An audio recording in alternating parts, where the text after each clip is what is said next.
अब अगली बात, ये गुरु ग्रंथ साहिब से गलत सिद्ध करने की कोशिश करता है संत रामपाल जी महाराज जी को कि इसके आगे की वाणी जो आनी चाहिए वो एक्चुअल वाणी नहीं है। ये बात संत रामपाल जी महाराज बताते हैं। तो यहाँ पर ये बोलता है कि संत रामपाल जी महाराज झूठ बोल रहे हैं, जबकि इसके आगे वाणी लिखी हुई है और ये रही वो वाणी।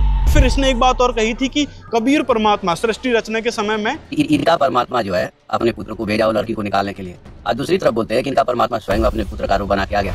इसने फिर दान की बात करी थी कि संत रामपाल जी महाराज 10वां अंश लेते हैं, ज्योति पाठ के नाम पर लेते हैं, और कबीर परमेश्वर की वाणी को आधार बनाते हैं कि 10वां अंश गुरु को दीजिए, जीवन जन्म सफल कर लीजिए। मतलब कबीर साहब ने उस समय भी दान लिया होगा और उस दान का क्या किया। असली बात यह है, संत रामपाल जी महाराज की शरण में जो भी आता है वो लाभ लेने के लिए आता है। इसमें फिर ये गीता अध्याय 4 के श्लोक 6 का उदाहरण देता है कि देखो यहाँ पर जो श्री कृष्ण जी है, मतलब श्री कृष्ण का भक्त बन गया है अब ये, और उनको ही सर्वोत्तम मानता है। संत रामपाल जी महाराज वेद दिखाते हैं, दयानंद सरस्वती द्वारा अनुवादित दिखाते हैं, जो कि परमात्मा को निराकार मानते हैं, लेकिन ये हिंदू धर्म के अनुवादकर्ताओं के वेद नहीं दिखाते संत रामपाल जी। एक जो ईश्वर है, जो निराकार परमात्मा है, वही 2 रूपों में प्रकट होते हैं, एक प्रकृति, एक पुरुष।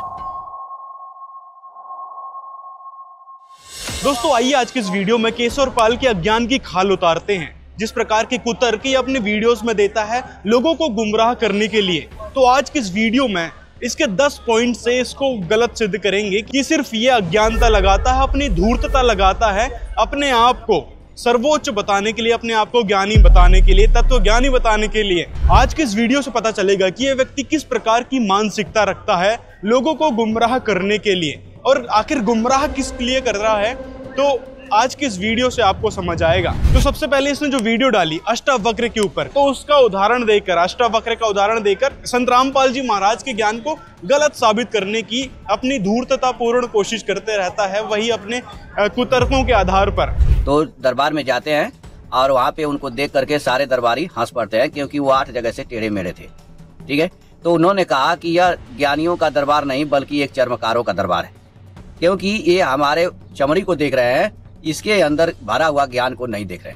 अष्टावक्र ऋषि के 8 जगह टेढ़े बेढ़े को देख करके हंसने लगे थे दरबारी साहब। उनके अंदर वो ज्ञान है, उस चीज को नहीं समझ पा रहे थे। इसी प्रकार ये आज के हमारे जो धर्म गुरु और केशव पाल जैसे लोग हैं, ये भी सिर्फ दिखावे में चलते हैं। जैसे कि ब्रह्मा विष्णु महेश या देवी दुर्गा जी 4 शस्त्र रहते हैं इनके हाथ में, कई सारे हाथ रहते हैं, तो इस कारण भी ये प्रभावित है उन देवी देवताओं पर। वहीं कबीर परमेश्वर जी जो साधारण सिंपल भूमिका में रहते थे, तो उनको ये भगवान मानने से ही इंकार कर देता है। इसी प्रकार अष्टावक्र जी की वो बात है इनके गुरुओं पर भी फिट बैठती है कि किस प्रकार वो लतीफीदार बातें करते हैं और हार श्रृंगार करके और भगवा कपड़े पहनकर कतई ऐसा दिखाना चाहेंगे कि जैसे कि इनसे बड़ा ज्ञानी कोई हो ही नहीं सकता। और उसी बात का खंडन अष्टावक्र जी ने किया है कि असली में ये जो इतना साज सजावट करके बैठते हैं और बड़े ही ज्ञानी महात्मा पाकते हैं, बड़ा ही श्रृंगार करते हैं और कहीं दाढ़ी बढ़ा लेंगे, कहीं चोटी बढ़ा लेंगे, इस प्रकार से ये अपने आप को ज्ञानी दिखाना चाहते हैं। वहीं दूसरी तरफ जो संत रामपाल जी महाराज हैं, जो साधारण वेशभूषा में, ना उनकी दाढ़ी है ना मूछ है,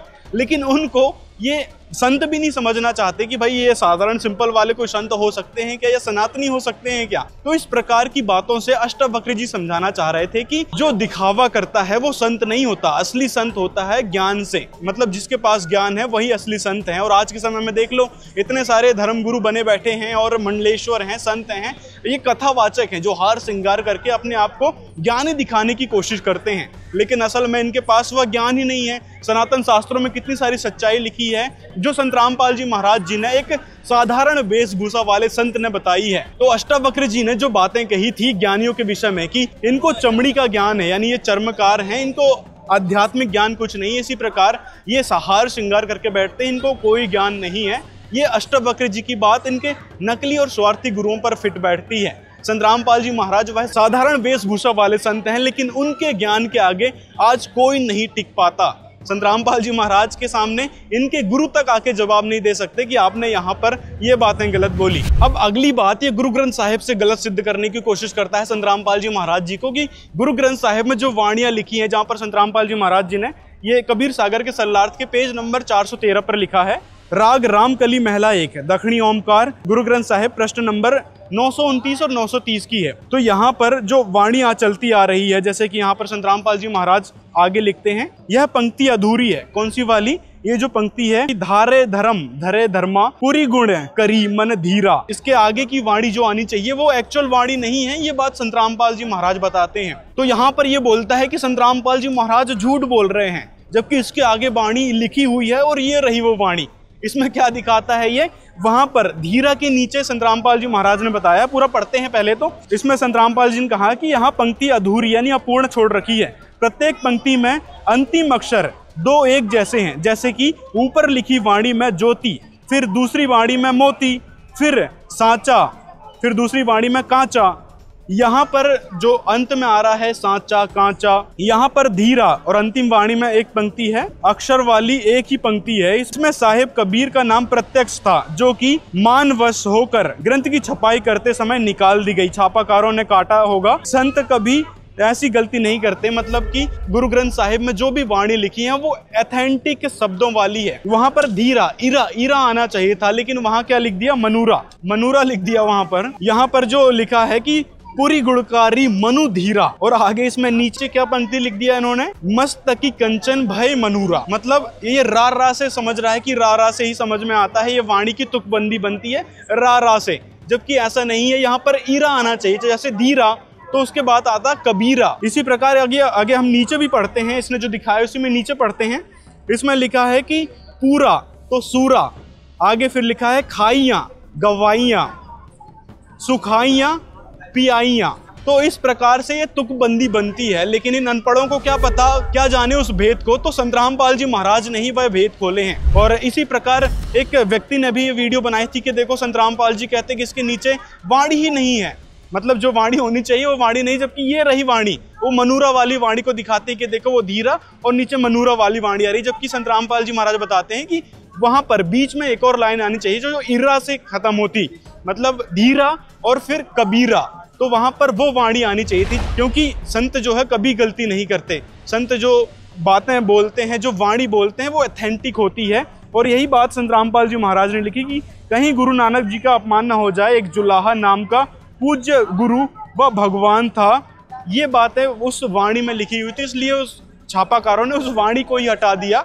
ये बात संत रामपाल जी कहते हैं, और ये गलत सिद्ध करने चले हैं कि देखो हमने संत रामपाल जी महाराज जी को गलत कर दिया। कहाँ गलत हो गया, धीरा और मनूरा अलग अलग नहीं हो गया, ऊरा आ गया वहां पर। ईरा आना चाहिए था ना, धीरा ईरा, ऊरा आ रहा है वहां पे, तो कहाँ गलत हो गए संत रामपाल जी महाराज। तो इससे सिद्ध होता है कि संत रामपाल जी महाराज जी ने जो जो बातें बोली है वो कहीं ना कहीं ऑथेंटिक है और सत्य है, लेकिन समझ का फेर है कि आप किस प्रकार से उन बातों को समझ पाए हैं। यदि आपने सच में समझना है तो आओ संत रामपाल जी महाराज जी के आश्रम में डिस्कस करो उन बातों को, आपको क्लियर जवाब मिलेगा। आप वीडियो बना के फालतू बकवास करते हैं और अपनी शंका में ही लगे रहते हैं। आगे फिर इसने एक बात और कही थी कि कबीर परमात्मा सृष्टि रचने के समय में इनका परमात्मा जो है अपने पुत्र को भेजा वो लड़की को निकालने के लिए, और दूसरी तरफ बोलते हैं कि इनका परमात्मा स्वयं अपने पुत्र का रूप बना के आ गया। तो ये कबीर परमात्मा की अपनी लीला है। कबीर परमात्मा उस समय स्वयं गए थे पुत्र के रूप में। पहले संत रामपाल जी महाराज जी ने बता दिया कि भाई पुत्र को भेजा एक शॉर्टकट के रूप में, मतलब संक्षिप्त में तरीके से उस सृष्टि रचना को बताने के उद्देश्य से। लेकिन जब संत रामपाल जी महाराज डिटेल में बताते हैं तब वो कहते हैं कि परमात्मा स्वयं उस पुत्र के रूप बनाकर गए थे उस लड़की को छोड़ने के लिए, और लड़की को छोड़कर आ गए। इसी प्रकार जब अचिंत का रूप बनाकर स्वयं परमात्मा गए थे, मतलब पुत्र के रूप में परमात्मा स्वयं जाते हैं और लीला करके आ जाते हैं। कहीं वो काल एकदम घबरा ना जाए और उसके कहीं हार्ट अटैक ना हो जाए, हार्ट फेल ना हो जाए, इस कारण भी परमात्मा अपनी लीला करते हैं।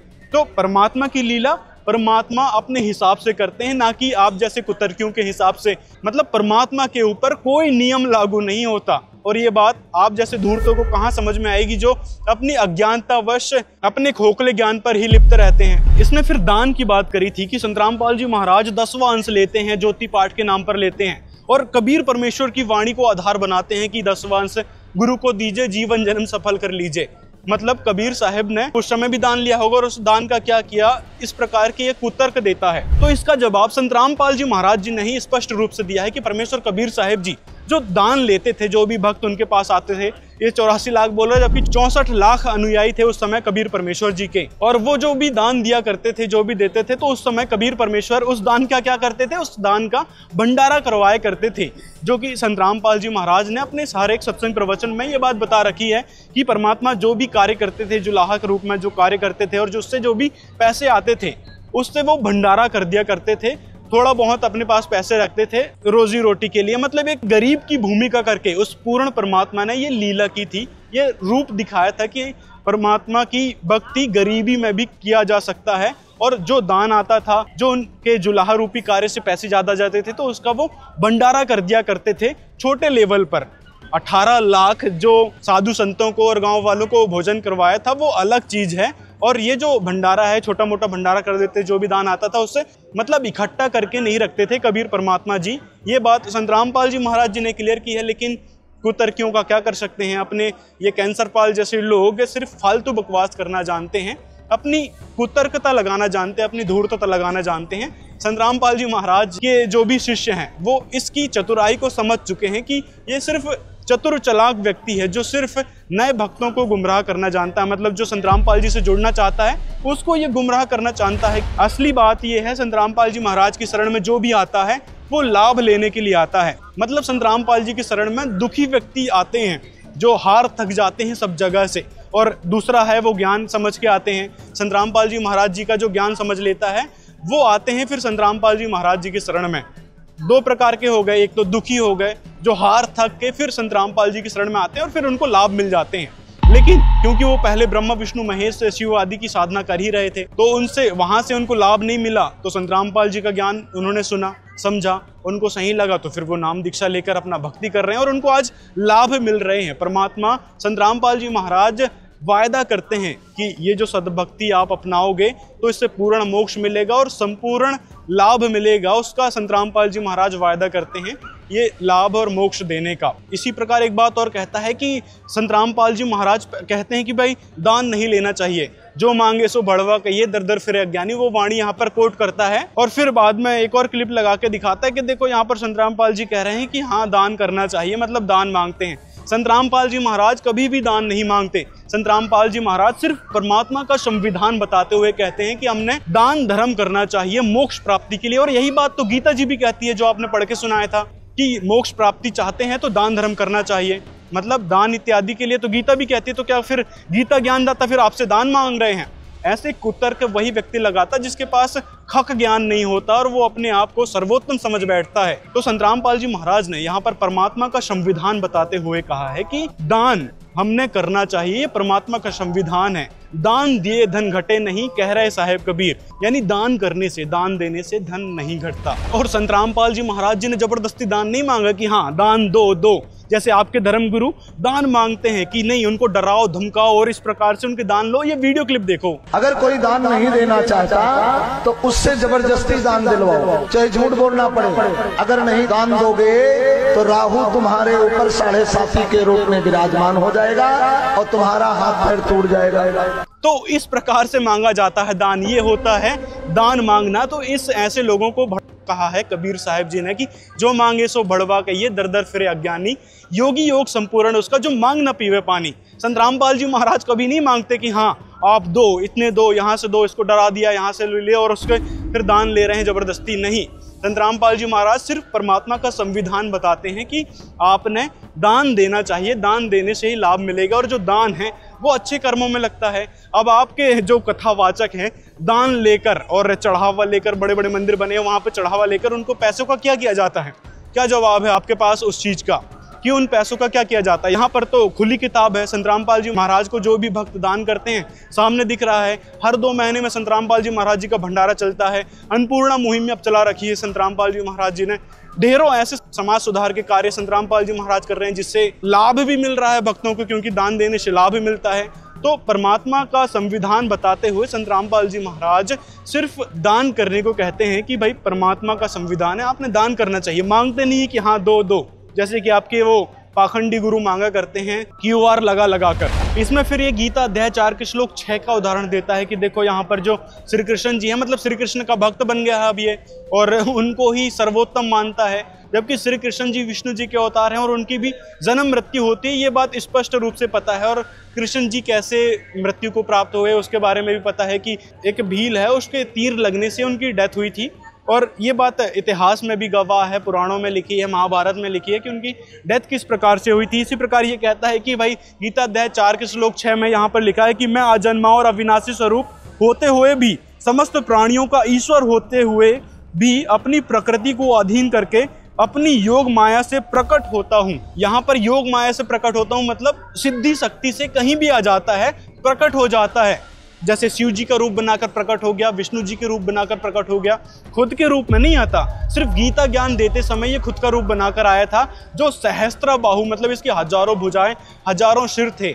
और गीता अध्याय 4 के श्लोक 5 में मतलब इसके ऊपर ही उसने क्या कहा है, गीता ज्ञानदाता प्रभु ने क्या कहा है कि हे परम तप अर्जुन, मेरे और तेरे बहुत से जन्म हो चुके हैं, उन सबको तू नहीं जानता किंतु मैं जानता हूँ। मतलब कि अर्जुन के बहुत सारे जन्म हो चुके हैं, कृष्ण भगवान के यानी गीता ज्ञानदाता के भी बहुत से जन्म हो चुके हैं। ये बात है, तू नहीं जानता मैं जानता हूँ, यानी जो भगवान है गीता ज्ञानदाता वो जानते हैं इस बात को। तो इसीलिए कह रहे हैं कि तू नहीं जानता मैं जानता हूँ कि तेरे और मेरे बहुत से जन्म हो चुके हैं, यानी जन्म मरण में हम फंसे हुए हैं, उस चक्र में फंसे हुए हैं। इसीलिए गीता अध्याय 4 के श्लोक 6 में गीता ज्ञानदाता प्रभु कहते हैं कि मैं अजन्मा और अविनाशी स्वरूप होते हुए भी, समस्त प्राणियों का ईश्वर होते हुए भी अपनी प्रकृति को अधीन करके अपनी योग माया से प्रकट होता हूँ।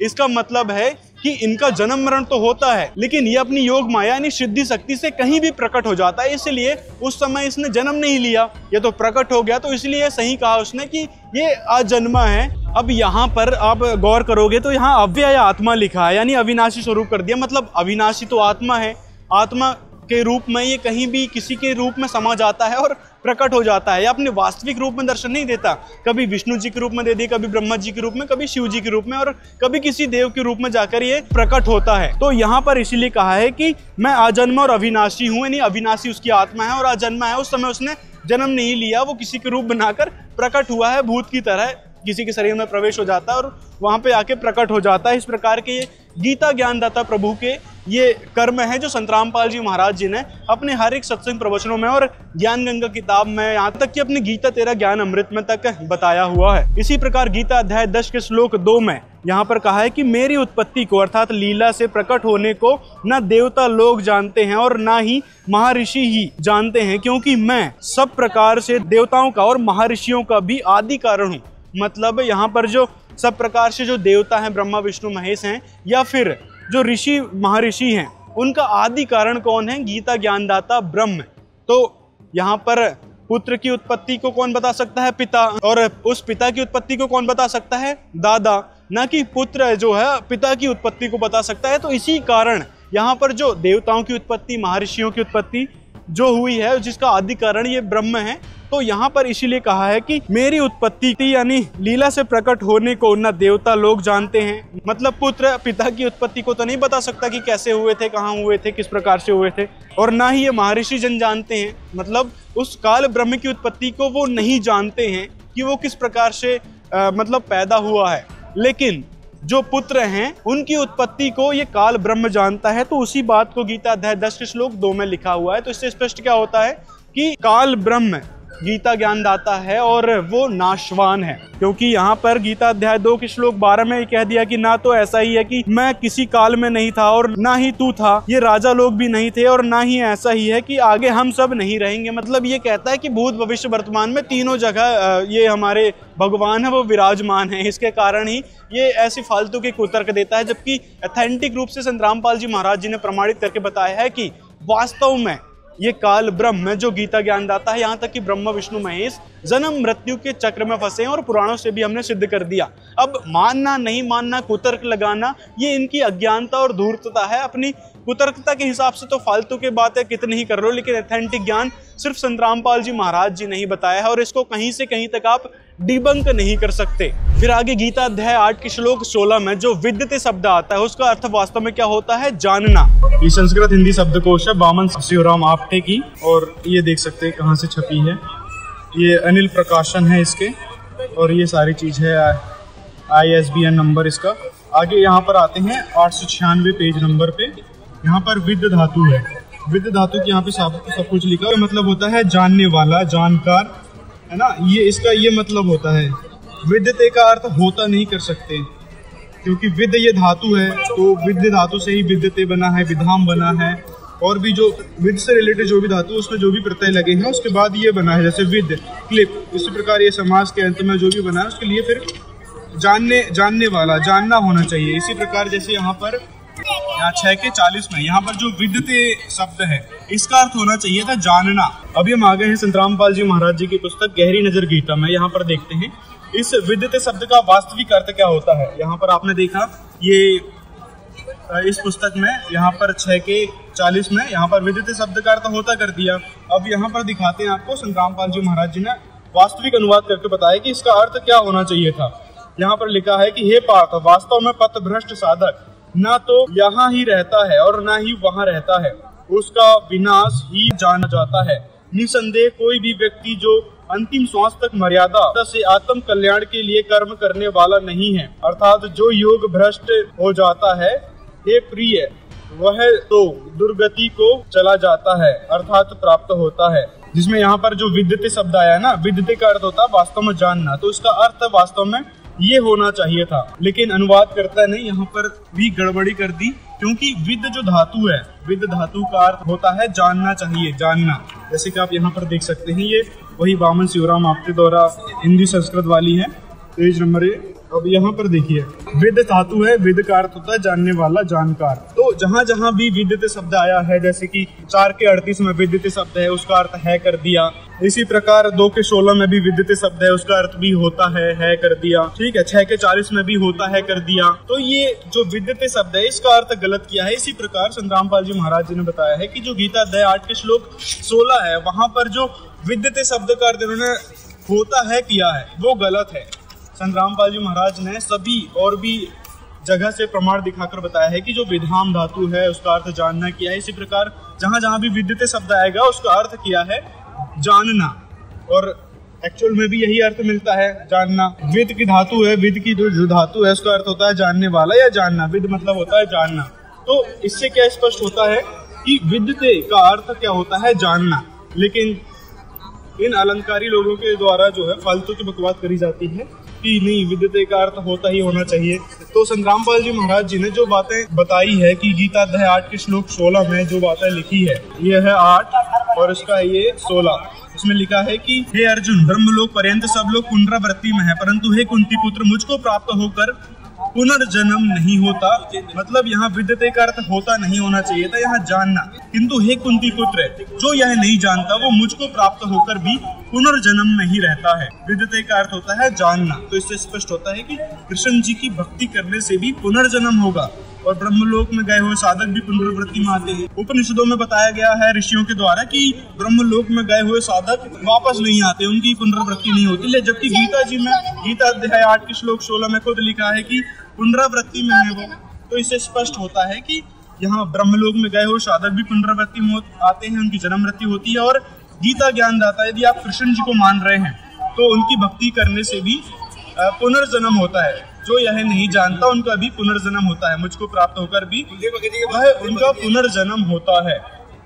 जो यह नहीं जानता, ना विदिते, जो यह नहीं जानता वह मुझको प्राप्त होकर भी पुनर्जन्म में आता है। मतलब गीता का ज्ञान दाता ब्रह्म है, तो ब्रह्मलोक में जाने वाले साधक जब पुनरावृत्ति में है, तो जब ब्रह्म की भक्ति करेंगे, यानी मुझे जो ब्रह्म की भक्ति करेंगे, तो मुझे प्राप्त होकर भी वह पुनर्जन्म में आते हैं। स्पष्ट रूप से लिखा है। तो इससे स्पष्ट हो जाता है कि विद्यते शब्द का अर्थ होता है जानना, ना कि है, होता वगैरह, जो कि संत रामपाल जी महाराज जी ने बताया है। अच्छा, आगे फिर वेदों की बात करता है कि वेदों में जो संत रामपाल जी महाराज वेद दिखाते हैं, तो ये जो है ना दयानंद सरस्वती द्वारा अनुवादित दिखाते हैं, जो कि भगवान को निराकार मानते हैं, परमात्मा को निराकार मानते हैं। लेकिन ये हिंदू धर्म के अनुवादकर्ताओं के वेद नहीं दिखाते संत रामपाल जी, जिसमें उन वेदों में जो अनुवादकर्ताओं ने सभी देवी देवताओं के गुणगान गा रखे हैं। वेदों में भी 33 करोड़ जो देवी देवता है, ब्रह्मा विष्णु महेश है, सोम देवता, इंद्र देवता इत्यादि हैं, उनकी महिमा गाई हुई है वेदों में। तो ये सारी जो बातें इसने कही है, ये सिर्फ इसकी अज्ञानता है, जो इसके कुतर्क फालतू के निकलते रहते हैं। और इसी तरह की बात इनके गुरु भी करते हैं कि नहीं, वेदों में भी हमारे ब्रह्मा विष्णु महेश के बारे में लिखा है, इंद्र आदि देवताओं के बारे में लिखा है। जबकि रियलिटी ये है कि पवित्र वेद ब्रह्मा विष्णु महेश की उत्पत्ति के जस्ट बाद आए हैं ना। उस समय ना तो कोई देवता थे और ना ही संसार उस समय विस्तार से प्राप्त हुआ था, मतलब संसार उस समय बना ही नहीं था, उस समय ये वेद आए थे। तो इन देवताओं के बारे में कहाँ से लिखा आ जाएगा वेदों में? इसमें फिर आप एक अड़ंगा लगाओगे कि नहीं, फिर कबीर साहिब का नाम कैसे आ गया? 600 वर्ष पहले आए थे कबीर साहिब, फिर वेदों में उनका नाम कैसे आ गया? तो परमात्मा कबीर जी सतलोक में विराजमान है और उन्होंने ही सर्व सृष्टि की रचना की है। इस कारण वेदों में सिर्फ और सिर्फ परमात्मा की महिमा गाई हुई है। जहाँ पर अन्य समुदाय के लोग और आपके धर्मगुरु और आप लोग तक ये मानते हैं कि कर्म संस्कार में कोई भी परिवर्तन नहीं कर सकता। जो कर्म में लिखा है, जो प्रारब्ध में लिखा है, उनको भोगना पड़ेगा। लेकिन पवित्र वेदों में परमात्मा की महिमा बताते हुए संत रामपाल जी महाराज जी ने स्पष्ट कर दिया कि परमात्मा की भक्ति से घोर पाप भी कट जाते हैं। और जो पवित्र वेद, यहाँ तक कि गीता जी में जो कवि शब्द आया है, जो महर्षि दयानंद ने अनुवाद किया है पवित्र वेद, तो उसमें जो कवि शब्द आया है तो उसका अर्थ उसने बताया है इसी पुस्तक अर्थ सत्यार्थ प्रकाश में पेज नंबर 18 में। यहाँ पर उसने कहा है कि इस धातु से कवि शब्द सिद्ध होता है। यह कौतिकी शब्दयति सर्व विधा सा कवीश्वर है, मतलब जो वेद द्वारा सब विधाओं का उपद्रष्टा और वेत्ता है, इसलिए परमेश्वर का नाम कवि है। मतलब वेदों में जहाँ जहाँ पर कवि नाम आया है वो किसके बारे में है? परमेश्वर के बारे में है। तो परमेश्वर कौन है? कबीर साहेब हैं, जो कि 600 वर्ष पहले आए हुए थे, यहाँ पर लीला करके सहशरीर आए थे और सहशरीर अपने शतलोक को चले गए थे। अपना सारा ज्ञान और अपनी सारी जानकारी देकर वही पूर्ण परमात्मा थे और कवि के रूप में उन्होंने अपना ज्ञान बताया था। तो कबीर साहिब के परमात्मा होने के ढेरों प्रमाण संत रामपाल जी महाराज जी ने दिए हैं। यहाँ तक कि कबीर सागर में उनकी पूरी महिमा लिखी है। गीता वेद पुराण में तक परमात्मा कबीर साहिब जी की महिमा लिखी है कि किस प्रकार वो परमात्मा है। और उनकी लीलाओं से आसानी से समझा जा सकता है कि जो साधारण से दिखने वाले महात्मा थे, मतलब कवि के रूप में थे, जुलाहा रूप में लीला कर रहे थे, वो असल में परमात्मा थे जो जीवों को समझाने के लिए इस धरती में आए थे। तो इसने जो अष्टावक्र का उदाहरण दिया था संत रामपाल जी महाराज जी के ज्ञान को डिबंक करने के लिए, ठीक है, लेकिन उस चमड़ी के अंदर क्या ज्ञान है ये इनके पास नहीं है। ये बस ऊपर से चमड़ी देखते हैं और वही समझते हैं। ये अक्सर कहा करते हैं कि ब्रह्मा विष्णु महेश के माता पिता हैं, हाँ, अष्टंगी उनकी माता है, दुर्गा उनकी माता है, वो दुर्गा की पूजा करते हैं, दुर्गा से पैदा हुए हैं, काल उनका पिता है। यही सब ये जो जैसे वहाँ अष्टावक्र ऋषि के 8 जगह टेढ़े बेढ़े को देख करके हंसने लगे थे दरबारी साहब, उनके अंदर वो ज्ञान है, उस चीज को नहीं समझ पा रहे थे, वैसे ही ये रामपाल गैंग भी है। तो इस पर ये बात फिट बैठती है कि कबीर परमात्मा जो साधारण से दिखते थे, जिनको ये चर्मकार के रूप में जानते थे, उस समय के जो साधु महात्मा थे वो उनको समझते थे कि ये साधारण जुलाहा है, मतलब इसके पास क्या ही ज्ञान होगा। लेकिन परमात्मा कबीर जी ने पूरी सृष्टि रचना अपने ग्रंथों में बता रखी। उस समय समझाया करते थे लोकोक्तियों के माध्यम से, दोहों के माध्यम से। और वह साधारण से दिखने वाले संत, जो अष्टावक्र जी कहते थे कि भाई साधारण सा संत दिखता है, साधारण वेशभूषा में आप उनको देखकर और मतलब चमड़े को देखकर ही ज्ञानी मान लेते हैं, मतलब जो अच्छा दिख रहा है साज सजावट से और कई तरीके के तिलक लगा रखा है, दाढ़ी बढ़ा रखी है और चोटी बढ़ा रखी है, उसको विशेष ज्ञानी माना जाता था और उससे ही ज्ञान सुनना लोग पसंद करते थे। और उन्हीं को ये जो केशवरपाल जैसे लोग हैं, कैंसर पाल जैसे लोग हैं, कैंसर काल जैसे लोग हैं, वो इसी प्रकार से उनको बड़ा पहुंचा हुआ संत मान रहे थे। जबकि कबीर परमात्मा ने उन सबकी धोती सी धो रखी थी अपने कबीर सागर में कि ये जो इतने महान दिखते हैं, इतने वेशभूषा बनाकर लोगों को भ्रमित करते हैं, इनके पास कोई ज्ञान नहीं है। एक्चुअल ज्ञान ये है जो कबीर साहिब बताया करते थे और आज के समय में संत रामपाल जी महाराज बता रहे हैं, वो ज्ञान एथेंटिक है, प्रमाणित है। जैसे संत रामपाल जी महाराज ब्रह्मा विष्णु महेश के माता पिता के बारे में बताते हैं कि ब्रह्मा विष्णु महेश की माता श्री दुर्गा जी हैं, जिसका प्रमाण गीता अध्याय 14 के श्लोक 1 से 4 में मिलता है। तो यहाँ पे दोस्तों एक जो ईश्वर है, जो निराकार परमात्मा है, वही 2 रूपों में प्रकट होते हैं, एक प्रकृति एक पुरुष। आज जब पुरुष प्रकृति के रजोगुण को धारण करके ब्रह्मा बन जाते हैं, जब उनमें राजसी शक्ति आ जाती है तो ब्रह्मा बन के उस सृष्टि का रचना करने लगते हैं। आज जब वही पुरुष सतोगुण सात्विकी शक्ति को धारण करते हैं तो वो विष्णु हो जाते हैं, पालन करने लगते हैं। आज जब वही पुरुष तामसी शक्ति को धारण करते हैं तो संहार करते हैं। तो जैसे ट्रक ड्राइवर है, उसके शरीर में ड्राइविंग करने की जो शक्ति है और जो वह शक्तिमान जो ड्राइवर है, वो दोनों एक दूसरे के पूरक हैं, ठीक है, अलग अलग नहीं है और अलग अलग रहकर कोई कार्य नहीं कर सकते। इसी तरह से यहाँ कोई विष्णु भगवान किसी देवी की पूजा नहीं कर रहे हैं, वो यही बताना चाहते हैं कि हम लोग जो भी कार्य करते हैं उन शक्ति की वजह से ही करते हैं। लेकिन ये भी है कि वह शक्ति अकेला कुछ नहीं कर सकता जब तक ये शक्तिमान ना हो। जहाँ गीता अध्याय 14 के श्लोक 3 में यहाँ पर कहती है कि हे अर्जुन, मेरी महत ब्रह्म रूप मूल प्रकृति, ये जो प्रकृति शब्द है ये प्रकृति दुर्गा जी के लिए है, मूल प्रकृति यानी दुर्गा जी। यहाँ पर दो प्रकृति है दोस्तों, एक तो नेचर है जो प्रकृति है, और मूल प्रकृति वो देवी दुर्गा जी हैं। उनके बारे में बताया गया है कि महत ब्रह्म रूप मूल प्रकृति संपूर्ण भूतों की योनि है, अर्थात गर्भ धारण करने का स्थान है। मैं योनि रूप चेतन समुदाय रूप है, गर्भ को स्थापन करता हूँ। उस जड़ चेतन के संयोग से सब भूतों की उत्पत्ति होती है। आगे फिर कहा है कि हे अर्जुन, नाना प्रकार की सब योनियों में जितनी मूर्ति अर्थात शरीरधारी प्राणी उत्पन्न होते हैं, वो उनकी जननी क्या है? प्रकृति है, उन सबकी गर्भ धारण करने वाली माता है, और मैं बीज स्थापन करने वाला पिता हूँ। फिर आगे कहा है कि हे अर्जुन, सतोगुण, रजोगुण और तमोगुण ये प्रकृति से उत्पन्न ये तीनों गुण अविनाशी जीवात्मा को शरीर में बांधते हैं। यानी ये जो प्रकृति से उत्पन्न हुए हैं, रजगुण ब्रह्मा, सदगुण विष्णु, तमगुण शिव जी। अब इसमें भी एक और ये कुतर्क व्यक्त करता है कि भाई ये रजगुण ब्रह्मा, सदगुण विष्णु जी ये कोई ब्रह्मा विष्णु महेश नहीं है, ये तो एक गुण है जो कि शक्ति के अधीन है। जबकि रियलिटी ये है कि ये जो गुण हैं ये ब्रह्मा विष्णु महेश के अंदर ही समाहित हैं। जैसे कि प्रधानमंत्री है, प्रधानमंत्री एक पद है, उसमें जीवात्मा आती है और उस पद के अनुसार काम करती है, फिर वो 5 साल बाद वो चली जाती है, दूसरी जीवात्मा आकर वहां पे काम करती है। मतलब एक पदवी है ये ब्रह्मा विष्णु महेश, उस पदवी में जीवात्मा आती रहती है और उनके अंदर वो गुण होता है, रजोगुण ब्रह्मा, सदगुण विष्णु और तमगुण शिव जी। तो इस प्रकार से इनके अंदर गुण हैं और इन गुणों से ये अतिरिक्त नहीं हो सकते, मतलब बाहर नहीं हो सकते। इनके अंदर ये गुण मिर्च की तरह समाहित होता है, जैसे मिर्च के अंदर होता है तीखापन, तो वैसे ही गुण होता है इन ब्रह्मा विष्णु महेश के अंदर। तो यहाँ पर गीता जी अध्याय नंबर 14 के श्लोक 5 में कहा है कि हे अर्जुन, सतोगुण, रजोगुण और तमोगुण ये प्रकृति से उत्पन्न तीनों अविनाशी जीवात्मा को शरीर में बांधते हैं।